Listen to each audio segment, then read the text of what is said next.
नमस्कार. Talk with doctor या कार्यक्रमात मी रुपाली नातू तुम्हा सर्वांचं मनपूर्वक स्वागत करते.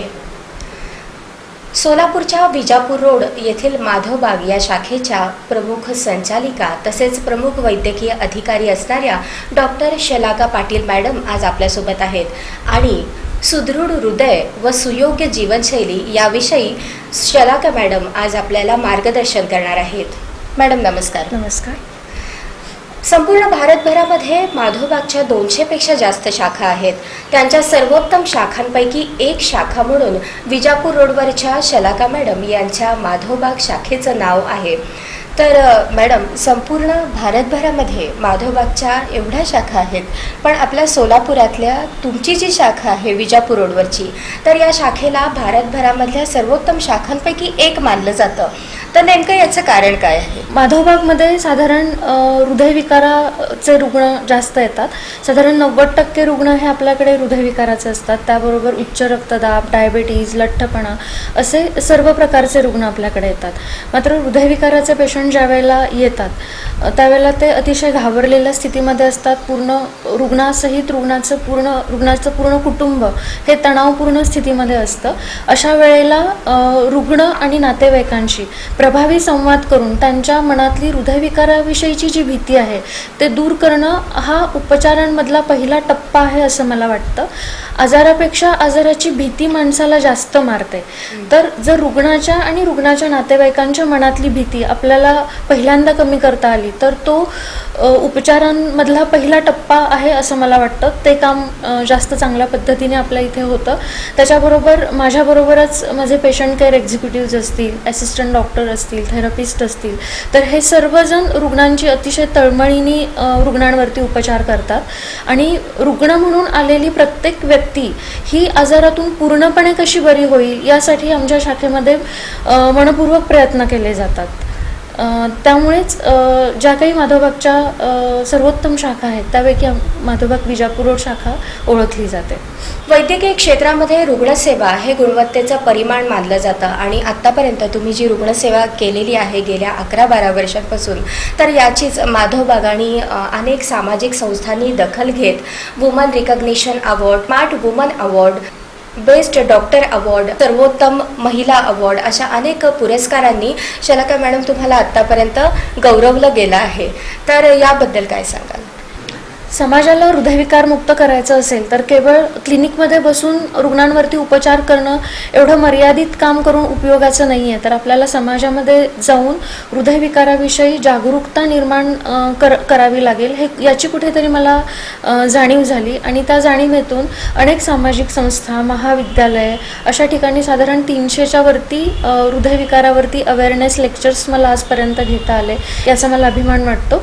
मधुमेह निर्मूलन कार्यशाळा, सुदृढ हृदय कार्यशाळा किंवा माधवबागमध्ये उपचार घेऊन स्वस्थ झालेल्या रुग्णांसाठी हार्दिक सारखे स्नेह मिळावे अशा आजपर्यंत बऱ्याच गोष्टी आम्ही केलेल्या आहेत, राबवलेल्या आहेत. मोफत आरोग्य तपासणी शिबिरं राबवलेली आहेत जेणेकरून समाजामध्ये लोकांच्या मनामध्ये हृदयाच्या स्वास्थ्याविषयी जागरूकता निर्माण व्हावी. सुयोग्य अशा जीवनशैलीचा आजकाल अभाव आपल्याला आढळतो आणि त्यामुळे लाईफस्टाईल डिसऑर्डर्स अनेक निर्माण झालेले आहेत. तर नेमकं हे लाईफस्टाईल डिसऑर्डर म्हणजे काय? ओके. लाईफस्टाईल डिसऑर्डर्स म्हणजे चुकीच्या जीवनशैलीमुळे होणारे आजार, जसं की हृदयविकार आहे, उच्च रक्तदाब आहे, डायबिटीज आहे, लठ्ठपणा आहे. तर हे आजार कुठल्या जंतू संसर्गाने वगैरे निर्माण होत नाहीत, तर हे चुकीच्या खाण्यापिण्याच्या सवयींमुळे निर्माण होतात. जगामध्ये जेवढे हृदयरोगी आहेत त्यातले 60% हृदयरोगी हे भारतामध्ये आहेत. किंवा आता असं मानलं जातं की भारत ही मधुमेहाची सुद्धा राजधानी बनते आहे. म्हणजे जगात सर्वात जास्त मधुमेही रुग्ण हे सुद्धा भारतामध्ये असणार आहेत. तर ह्याचं कारण काय आहे? तर इथल्या लोकांमध्ये व्यायामाचा अभाव आहे किंवा ताणतणावाचं नियोजन कसं करायचं या गोष्टींचा अभाव आहे किंवा अति खाणाऱ्या लोकांचं प्रमाण जास्त आहे किंवा सगळ्यात महत्त्वाचं म्हणजे एकाच व्यक्तीमध्ये टाईप 2 प्रकारचा डायबिटीज असणं, रक्तातली कोलेस्टेरॉलची पातळी वाढलेली असणं आणि हृदयविकार असणं. यासाठी जो जीन कारणीभूत असतो हा जीन दुबळा आहे. सर्वच भारतीय वंशाच्या लोकांमध्ये हा जीन दुबळा आहे. त्यामुळे सर्व भारतीय वंशाची लोक ही या आजारांसाठीच्या भरलेल्या बंदुका आहेत. आणि भरलेला बंदुकीचा बार कधी उडतो? आपण बंदूक जर अशीच भरून ठेवली तर उडतो का? तर नाही, त्यासाठी ट्रिगर दाबावा लागतो. तर हा ट्रिगर म्हणजे जीवनशैली. पण नेमका मॅडम हृदयरोग हा कशामुळे होतो, त्याची नेमकी कारणं काय आहेत?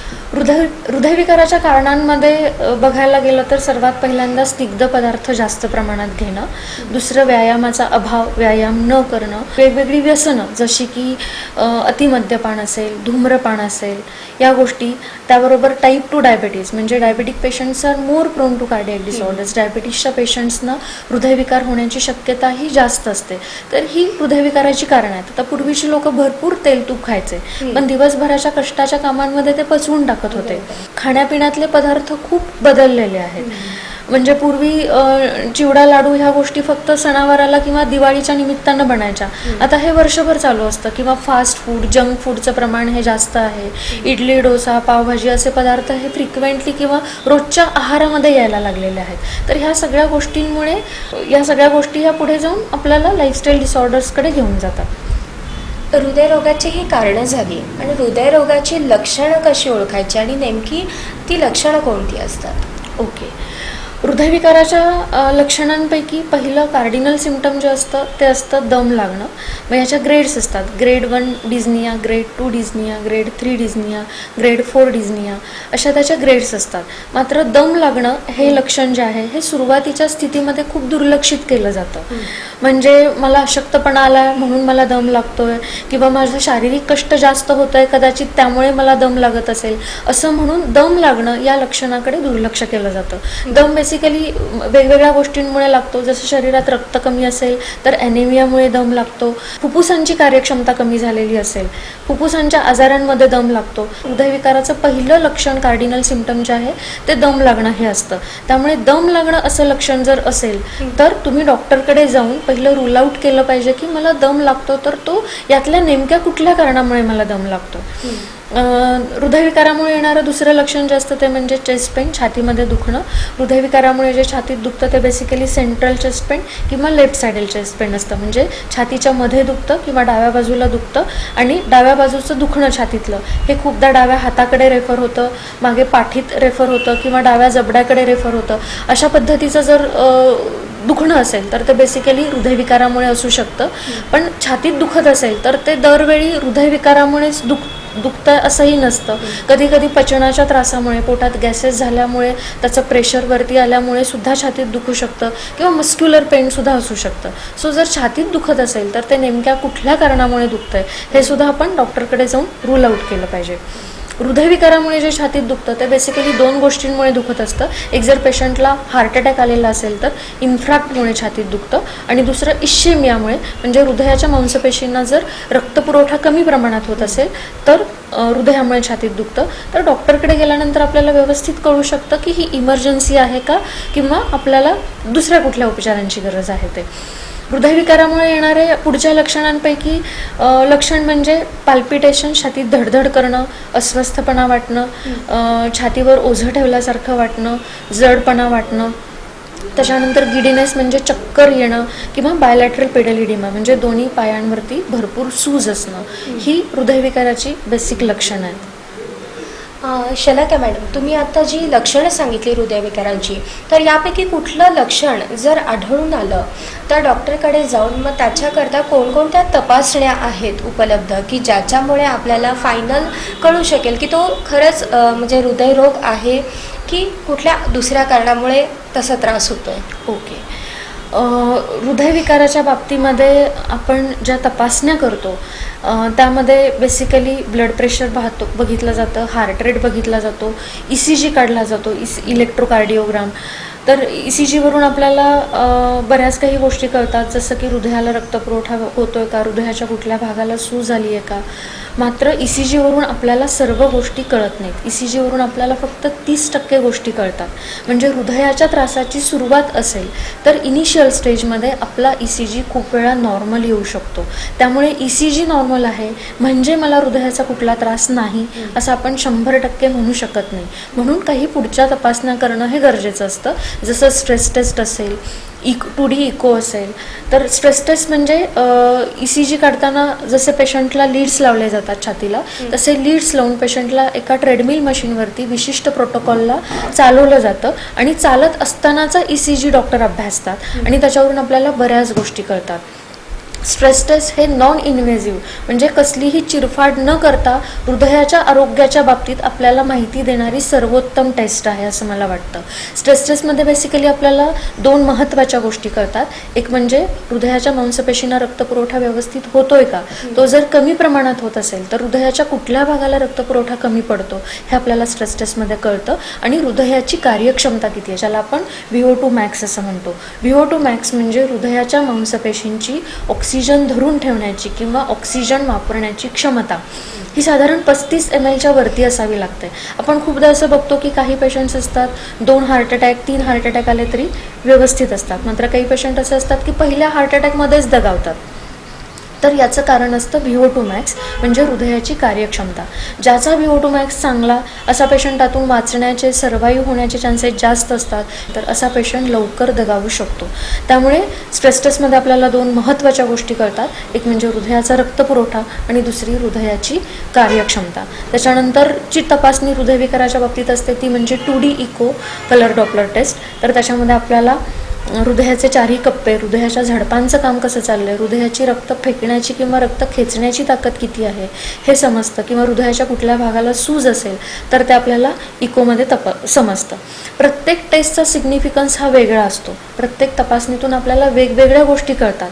जसं ECGमधून ज्या गोष्टी कळत नाहीत त्या आपल्याला स्ट्रेस टेस्टमध्ये कळतात, किंवा स्ट्रेस टेस्टमध्ये आपल्याला काही गोष्टी कळत नाहीत त्या आपल्याला इकोमध्ये कळू शकतात, किंवा इकोमध्ये ज्या गोष्टी समजत नाहीत त्या आपल्याला स्ट्रेस टेस्टमध्ये कळत असतात. हृदयविकाराच्या बाबतीमध्ये रक्त तपासण्या जर बघितलं तर बेसिकली आपण लिपिड प्रोफाईल टेस्ट ही एक तपासणी केली जाते. त्यामध्ये हृदय संरक्षक कोलेस्टेरॉल, हृदयाला हानिकारक कोलेस्टेरॉल ह्याच्या लेवल्स आपल्याला कळतात. आणि माधवबागमध्ये बेसिकली आम्ही हाय सेन्सिटिव्ह सी रिॲक्टिव्ह प्रोटीन आणि NT-proBNP अशा काही विशेष ब्लड टेस्ट ह्या बिफोर ट्रीटमेंट आणि आफ्टर ट्रीटमेंट म्हणजे ट्रीटमेंटच्या उपचारांच्या पूर्वी आणि आमचे ट्रीटमेंट किंवा उपचार झाल्यानंतर पुन्हा एकदा आपण ते टेस्ट करत असतो आफ्टर 90 days की आपल्या ट्रीटमेंटनी रुग्णांमध्ये किती इम्प्रूव्हमेंट मिळाली हे कळण्यासाठी. आणखी एक महत्त्वाची टेस्ट आहे ती म्हणजे ॲम्ब्युलेटरी ब्लड प्रेशर मॉनिटरिंग. ही सुद्धा अतिशय महत्त्वाची टेस्ट आहे. कुणाला 24 तासासाठी एक ब्लड प्रेशरचं मशीन लावतो आणि त्यामध्ये पेशंटचे रेस्ट आणि स्ट्रेसमधले असे सर्व रिडिंग्स रेकॉर्ड होतात. चला का मॅडम, तुम्ही आता हृदयरोग तपासण्या करता म्हणजे ज्या काही वेगवेगळ्या टेस्ट आहेत त्यांच्याबद्दल तुम्ही सगळी माहिती सांगितली. त्यामध्ये तुम्ही एक ABPM नावाची एक टेस्ट सांगितली होती, तर ते एक्झॅक्टली ABPM म्हणजे काय? पेशंट्स जेव्हा क्लिनिकमध्ये जातात ब्लड प्रेशर चेक करण्यासाठी त्यावेळेला बेसिकली जे BP तपासलं जातं हे रेस्टमधलं म्हणजे विश्रांतीच्या स्थितीतलं BP असतं. पण आपलं ब्लड प्रेशर हे दिवसभरात बदलत असतं किंवा चेंज होत असतं. म्हणजे तुम्ही अर्धा पाऊण तास ब्रिस्क वॉक केलं, भरभर चाललात तर तुमचं ब्लड प्रेशर वाढतं, किंवा तुम्ही काही टेन्शन घेतलं, एन्झायटीमुळे तुमचं BP वाढतं, किंवा तुम्ही एक 10-15 मिनिट हाय पिचमध्ये बोललात तर आपलं ब्लड प्रेशर वाढत असतं. पण डॉक्टरकडे गेल्यानंतर बेसिकली जे BP बघितलं जातं हे विश्रांतीच्या स्थितीतलं BP असतं. पण जेव्हा तुम्ही स्ट्रेसमध्ये आहात, तुम्ही धावत पळत ट्रेन पकडताय किंवा तुम्ही एखादं स्ट्रेसफुल सिच्युएशनमध्ये आहात त्यावेळेला नेमकं तुमचं BP कुठपर्यंत जात आहे हे कळणं गरजेचं असतं. तर ते आपल्याला ह्या तपासणीद्वारे नोट करता येतं. असं आपण बघितलं की साधारण 70% पॅरालिसिसचे अटॅक हे BP शूट झाल्यामुळे, मेंदूमध्ये रक्तस्राव झाल्यामुळे होतात. तर हे समजत नाही की BP शूट होत आहे म्हणजे स्ट्रेसफुल सिच्युएशनमध्ये ब्लड प्रेशर नेमकं कुठपर्यंत जात आहे हे कळणं किंवा हे समजणं अतिशय गरजेचं असतं. तर ॲम्ब्युलेटरी ब्लड प्रेशर मॉनिटरिंग म्हणजे एक छोटं डिव्हाइस असतं, एक मशीन असतं जे आपण पेशंटला 24 तासासाठी लावतो आणि त्यामध्ये पेशंटचे रेस्ट आणि स्ट्रेसमधले असे सर्व BPचे रिडिंग्स त्याच्यामध्ये रेकॉर्ड होतात. ते BPचं मशीन लावून आम्ही पेशंटला घरी पाठवतो आणि बरोबर 24 तासांनी परत क्लिनिकला यायला सांगतो आणि त्यामध्ये रेस्ट आणि स्ट्रेसमधले असे सर्व BPचे रिडिंग्स हे रेकॉर्ड होतात. आपलं सिस्टोलिक ब्लड प्रेशर हे 140च्या वरती असणं हे हृदय आणि रक्तवाहिन्यांच्या आरोग्यासाठी चांगलं नसतं. तसंच डायस्टोलिक ब्लड प्रेशर हे 90च्या वरती बऱ्याच काळासाठी राहणं हे सुद्धा हृदय आणि रक्तवाहिन्यांच्या आरोग्यासाठी योग्य नसतं. तर ABPMद्वारे आपल्याला आपलं ब्लड प्रेशर जर 140च्या वरती सिस्टॉलिक राहत असेल तर साधारण 24 तासामध्ये किती वेळासाठी ते अबव 140 राहत आहे, किंवा 90च्या वरती जर डायस्टोलिक BP तुमचं राहत आहे तर 24 अवर्समध्ये साधारण 90च्या वरती ते किती काळासाठी राहत आहे हे आपल्याला ABPMमध्ये एक्झॅक्ट कळतं. त्याच्यानंतर आपलं दिवसभरात जे BP असतं त्यापेक्षा आपलं रात्रीच्या वेळेचं BP हे स्लाईट कमी असायला पाहिजे. याला आपण नॉर्मल डिपिंग पॅटर्न असं म्हणतो. तर काही पेशंट्समध्ये हे नॉर्मल डिपिंग होताना दिसत नाही, याला आपण नॉन डिपिंग म्हणतो. किंवा काही पेशंट्समध्ये उलटी स्थिती दिसते, म्हणजे रात्रीचं BP हे दिवसभराच्या BPपेक्षा वाढलेल्या स्थितीमध्ये आढळतं, याला आपण रिव्हर्स डिपिंग असं म्हणतो. किंवा काही पेशंट्समध्ये व्हाईट कोट इफेक्ट, म्हणजे डॉक्टरकडे गेल्यावर BP वाढलेलं असतं, घरचे रिडिंग्स नॉर्मल असतात. किंवा मॉर्निंग सर्ज, म्हणजे काही पेशंटमध्ये मॉर्निंग अवर्समध्ये BP रेज्ड असतं. ही स्थिती कारणीभूत असतात. तर यातलं नेमका कुठला ॲबनॉर्मल पॅटर्न समोरच्या रुग्णामध्ये प्रेझेंट आहे का हे आपल्याला ABPMद्वारे फाइंड आउट करता येतं आणि योग्य उपचार हे वेळीच चालू करता येतात. म्हणजे तुमचं BP हे कधीतरी वरच्या लेवलला लागलं म्हणून उच्च रक्तदाब आहे असं डायग्नोज करून पेशंटला गोळी चालू केली म्हणजे संपलं का? तर नाही. तर खरंच त्या पेशंटला त्या औषधाची गरज आहे का हे आपल्याला ABPMद्वारे कळतं. आणि जर आपल्याला रुग्णांना योग्य ट्रीटमेंट किंवा उपचार चालू करायचे असतील तर कुठले उपचार चालू करावे हे ठरवण्यासाठी सुद्धा ABPM ह्या तपासणीचा आपल्याला खूप चांगला फायदा होतो. माधवबागमध्ये हृदयविकारांवरती यशस्वी उपचार केले जातात. तर माधवबागमध्ये येणारे जे हृदयरोगी आहेत तर कोणत्या प्रकारचे पेशंट्स येतात? ओके. ज्यांची एन्जिओग्राफी झालेली आहे आणि एन्जिओग्राफीमध्ये ब्लॉकेजेस आहेत, तिन्ही रक्तवाहिन्या ब्लॉक आहेत, 100% ब्लॉक आहेत, किंवा एन्जिओग्राफी केल्यानंतर ज्यांना एन्जिओप्लास्टी किंवा बायपास करण्याचा सल्ला मिळालेला आहे, किंवा एन्जिओग्राफी आणि बायपास करूनसुद्धा ज्यांना हृदयविकाराचा त्रास आहे असे पेशंट्स, किंवा हृदयाच्या झडपांचे आजार, हृदयाचं पंपिंग कमी होणं ज्याला इजेक्शन फ्रॅक्शन म्हणतात, लो EF म्हणजे इजेक्शन फ्रॅक्शन, हृदयाचं पंपिंग कमी असणं असे रुग्ण, किंवा हार्ट फेल्युअरचे रुग्ण, वेगवेगळ्या प्रकारचे हृदयविकाराचे रुग्ण हे माधवबागमध्ये येतात. हृदयविकाराव्यतिरिक्त अजून कोणकोणत्या रोगांवरती उपचार केले जातात? हृदयविकाराबरोबरच माधवबागमध्ये टाईप 2 प्रकारचा डायबेटीज आपण ट्रीट करतो. त्याच्यानंतर उच्च रक्तदाब आहे, लठ्ठपणा आहे, थायरॉईड ग्रंथीचे आजार आहेत, रक्तातली वाढलेली कोलेस्टेरॉलची पातळी, पित्तविकार, अशा वेगवेगळ्या डिसिजेसवरती ट्रीटमेंट किंवा उपचार केले जातात. मॅडम, तुम्ही म्हणालात की हृदयरोगाव्यतिरिक्त मधुमेहावरती सुद्धा माधवबागमध्ये यशस्वीरित्या उपचार केले जातात. की मधुमेह हा भारतामध्ये राजधानी बनू पाहतोय, म्हणजे इतके सगळे मधुमेहाचे पेशंट्स भारतामध्ये आढळत आहेत. तर माधवबागने रिव्हर्स डायबेटीस नावाचा जो एक कन्सेप्ट आणलेला आहे तर तो नेमका कन्सेप्ट काय आहे आणि रिव्हर्स डायबेटीस म्हणजे नेमका काय? ओके. डायबेटीसचे जे प्रकार असतात, जसं की आता टाईप 1 डायबेटीज म्हणजे ज्यांना जन्मापासून इन्सुलिन चालू आहे किंवा ज्यांना कमी वयात इन्सुलिनचं इंजेक्शन घ्यावं लागतं, याला आपण ज्युवेनाईल किंवा टाईप 1 डायबेटीज म्हणतो, जो आपण बरा करू शकत नाही. डायबेटीसचा दुसरा प्रकार जो वयाच्या 25 किंवा 30 वर्षाच्या पुढे होतो आणि जो चुकीच्या जीवनशैलीमुळे होतो, याला आपण म्हणतो टाईप 2 प्रकारचा डायबेटीज. तर माधवबागचा असा रिसर्च आहे की टाईप 2 प्रकारचा डायबेटीज हा आपण कम्प्लीट रिव्हर्स करू शकतो. डायबेटीज रिव्हर्स करणं म्हणजे काय, तर रुग्णांना जी ॲलोपॅथीची औषधं चालू असतात तर ती टप्प्याटप्प्याने कमी करून रुग्णाच्या रक्तातली रक्तशर्करा ही नॉर्मल लेवलला ठेवणं जर आपण ठेवत असू तर आपण त्याला म्हणू शकतो की आपण डायबेटीज रिव्हर्स केला. म्हणजे डायबेटीजसाठी एखादा रुग्ण भरपूर औषधं घेतोय आणि रक्तातली साखर कंट्रोलमध्ये आहे तर त्याला अर्थ नाही आहे. तर औषधं कमी व्हायला पाहिजेत आणि शुगर लेवल नॉर्मल राहायला पाहिजे, तरच आपण म्हणू शकतो की डायबेटीज रिव्हर्स झाला. तर ते करण्यासाठी जे काही करावं लागतं ते सगळं आपण माधवबागमध्ये करतो. मग त्यामध्ये योग्य पद्धतीचा आहार असेल, मग त्यामध्ये आम्ही डाएट किट देतो पेशंटला, त्यानंतर योग्य पद्धतीचा व्यायाम असेल, आयुर्वेदीय औषधं असतात आपल्याकडे माधवबागची ज्याला कुठलाही साईड इफेक्ट नसतो, आणि पंचकर्म उपचार किंवा पंचकर्म चिकित्सा आपण अशा पेशंट्सना देतो. तर पंचकर्म ट्रीटमेंट, आहार, योग्य पद्धतीचा व्यायाम आणि आयुर्वेदीय औषधं अशा 4 टप्प्यांवरती आपण डायबेटीसचे पेशंट किंवा रुग्ण ट्रीट करतो आणि डायबेटीज रिव्हर्स करतो. डायबेटीस रिव्हर्स केला जातो असं तुम्ही म्हणालात, मग डायबेटीस रिव्हर्स करणं गरजेचं आहे का? येस. डायबिटीज एखाद्या रुग्णाला डिटेक्ट होतो त्यावेळेला त्या डायबिटीज बरोबर अनेक इतर शरीराच्या सर्व सिस्टीम्सवरती डायबिटीजमुळे किंवा मधुमेहामुळे दुष्परिणाम होत असतो. जसं डायबिटीजमुळे डोळ्यांवरती दुष्परिणाम होतो, हृदयावरती दुष्परिणाम होतो. त्यामुळे डायबिटीज हा असा आजार आहे जो नियंत्रणात ठेवण्यापेक्षा आपण रिव्हर्स केलेलं कधीही चांगलं. मागच्या वेळेला मी बोललेलं की diabetic patients are more prone to cardiac disorders. डायबिटीसच्या पेशंट्सना हृदयविकार होण्याची शक्यता सुद्धा जास्त असते. मात्र याचं कारण काय, तर डायबिटिक पेशंटमध्ये रक्तातलं साखरेचं प्रमाण वाढलेलं असतं आणि जेव्हा रक्तातलं साखरेचं प्रमाण वाढतं तेव्हा रक्तातल्या स्निग्ध पदार्थांचं ऊर्जेमध्ये रूपांतर होत नाही आणि रक्तात स्निग्ध पदार्थ ज्याला आपण कोलेस्टेरॉल किंवा चरबी म्हणतो तर ती रक्तात साठायला लागते आणि मग त्याचे प्लाक बनून त्याचे थर साचून ब्लॉकेजेस तयार होतात.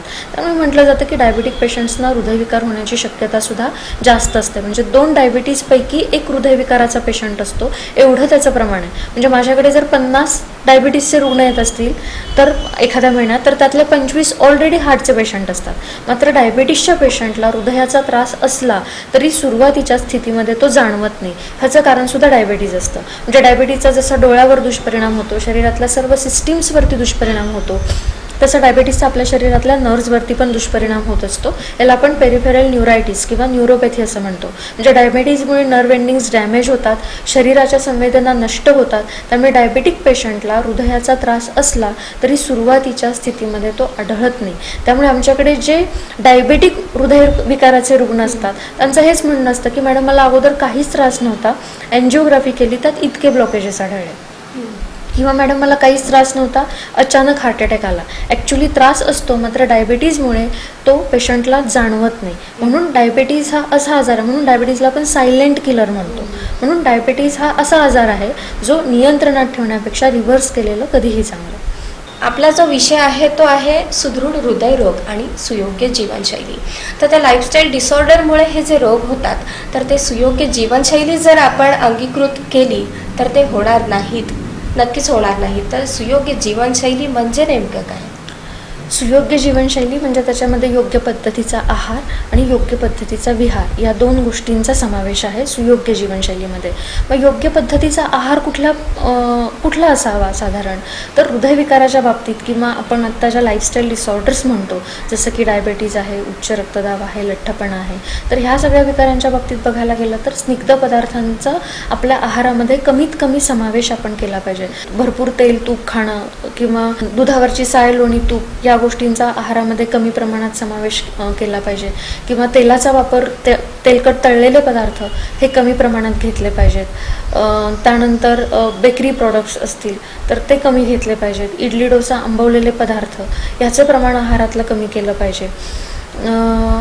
आपल्या खाण्यामध्ये फ्रूट्स किंवा फळं आणि भाज्यांचा समावेश हा जास्त असला पाहिजे आणि बेकरी प्रॉडक्ट्स जे असतात ह्याचा समावेश हा कमी असला पाहिजे. आता रुग्णांचं असं म्हणणं असतं की आयुर्वेदिक डॉक्टर पथ्य खूप सांगतात. ॲक्च्युली पथ्य म्हणजे डॉक्टरना गंमत वाटते म्हणून सांगण्याची गोष्ट आहे किंवा रुग्णाला द्यायची शिक्षा असं नाही आहे. तर पथ म्हणजे मार्ग. तुम्ही या मार्गाने जर गेलात तर तुम्हाला पुढे जाऊन कुठला त्रास होणार नाही. यासाठी म्हणून पथ्य सांगितली जातात. तर शरीराची व्याख्या काय केली आहे संस्कृतमध्ये, तर शरीयते तत् शरीरम, जे क्षणाक्षणाला झिजतं ते शरीर. मग ह्या क्षणाक्षणाला झिजणाऱ्या शरीराची पूर्ती कशाने तरी होत असली पाहिजे, म्हणून आज आपलं शरीर टिकून आहे. तर शरीराची पूर्ती कशाने होते, तर दिवसभरात आपण जो काही श्वासोश्वास घेतो ऑक्सिजननी आपल्या शरीराची पूर्ती होते. आपण दिवसभरात जे काही पेय पदार्थ घेतो त्याच्याने आपल्या शरीराची पूर्ती होते. आणि क्षणाक्षणाला झिजणाऱ्या शरीराची मॅक्झिमम पूर्ती ही आहाराने होते. त्यामुळे आपण आहार जर दोषपूर्ण घेतला, चुकीच्या पद्धतीचा घेतला तर शरीरात तयार होणारे घटक हे चांगल्या क्वालिटीचे किंवा प्रशस्त गुणाचे तयार होतील का, तर नाही होणार. त्यामुळे आपलं शरीर हे आहारातून बनतं. त्यामुळे आपण आहार जर योग्य पद्धतीचा घेतला तर आपण अनेक आजारांना दूर ठेवू शकतो हे निश्चित. आहाराबरोबरच विहाराच्या बाबतीत जर बोलायचं झालं, योग्य पद्धतीचा विहार त्यामध्ये 2 गोष्टींचा समावेश होतो. एक नियमित व्यायाम आणि दुसरं ताणतणावाचं नियोजन कसं करायचं, ह्या गोष्टी आपल्याला जमल्या पाहिजेत. तर नियमित व्यायाम म्हणजे हृदयविकाराच्या बाबतीत बोलायचं झालं तर सकाळी उपाशीपोटी 30 मिनटं चालणं हे खूप गरजेचं आहे. जेव्हा आपण भरभर 30 मिनिट उपाशीपोटी काही न खाता पिता चालतो तेव्हा खणखणीत रक्तपुरवठा आपल्या हाताच्या पायाच्या बोटांपर्यंत पोचवला वाढवला जातो, डिमांड वाढते, डिमांड वाढल्यामुळे हृदयाला अनेक पटींनी काम करावं लागतं, त्यामुळे अल्टिमेटली हृदयाची कार्यक्षमता वाढते. त्यामुळे हृदयविकार असेल किंवा डायबेटीज असेल यासाठीचा सर्वोत्तम व्यायाम म्हणजे सकाळी उपाशी पोटी चालणं. 30 मिनिटात अर्धा तास तुम्हाला न दम लागता चालता यायला पाहिजे. दुसरं काही योगासनं असतात. हृदयविकाराच्या बाबतीत बघायचं झालं तर मकरासन आहे, शवासन आहे, पवनमुक्तासन आहे, वज्रासन आहे. डायबेटीसच्या बाबतीत मंडूकासन आहे, अर्धमच्छिंद्रासन आहे. या योगासनांचा जर आपण आपल्या व्यायाम प्रकारामध्ये समावेश केला तर आपण नक्कीच हृदयविकार किंवा डायबेटीससारखे आजार हे उत्तमरित्या दूर ठेवू शकतो. आणि मगाशी मी म्हटलं की ताणतणावाचं नियोजन आपल्याला करता यायला पाहिजे. म्हणजे बऱ्याच रुग्णांना छोट्या छोट्या गोष्टींचं टेन्शन घेण्याची सवय असते. तर आपण जर आपल्या याच्यामध्ये नियमित प्राणायाम असेल किंवा मेडिटेशन असेल, ह्या गोष्टींना जर आपण थोडा वेळ दिला आणि नियमित आपण जर या लागलो तर आपल्याला ताणतणावाचं नियोजन कसं करायचं हे व्यवस्थित समजतं. आणि स्ट्रेसपासून आपण जेवढं दूर राहू तेवढं हृदयविकार आणि डायबेटीससारख्या आजारांना आपण नक्कीच दूर ठेवू शकतो. अजून काही गोष्टी अशा आहेत का की ज्याच्यामुळे हल्ली आपण बघतो की हृदयरोगांचं प्रमाण तर वाढलेलंच आहे, पण पूर्वीच्या काळी असं म्हटलं जायचं की हृदयरोग वगैरे किंवा डायबिटीज जे आहे ते 40-50 नंतर होतो, पण आजकाल अत्यंत कमी वयातसुद्धा या गोष्टी घडत आहेत.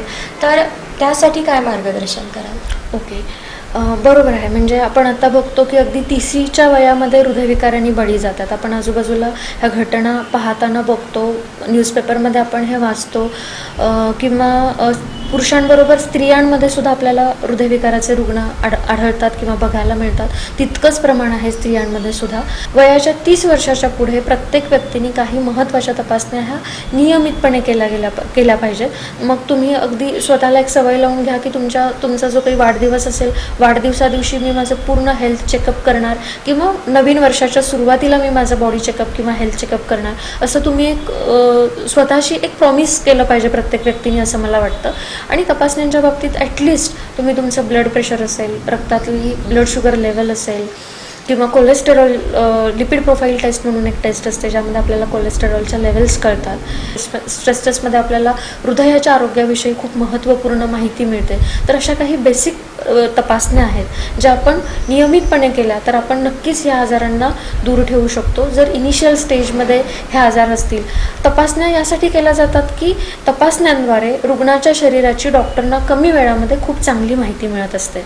त्यामुळे वेळोवेळी जर आपण योग्य तपासण्या डॉक्टरांच्या मार्गदर्शनाखाली आपण जर केल्या तर एखादा जर त्रास असेल तर कमी उपचारांमध्ये आणि कमी वेळामध्ये आपण तो रिव्हर्स करू शकतो. सोलापुरातील विजापूर रोड येथील माधवबागच्या संचालक तसेच प्रमुख वैद्यकीय अधिकारी डॉक्टर शलाका पाटील मॅडम आपल्यासोबत होत्या आणि त्यांनी आपल्याला सुदृढ हृदय आणि सुयोग्य जीवनशैली याविषयी अतिशय अनमोल असं मार्गदर्शन केलेलं आहे. मॅडम खूप खूप धन्यवाद. धन्यवाद.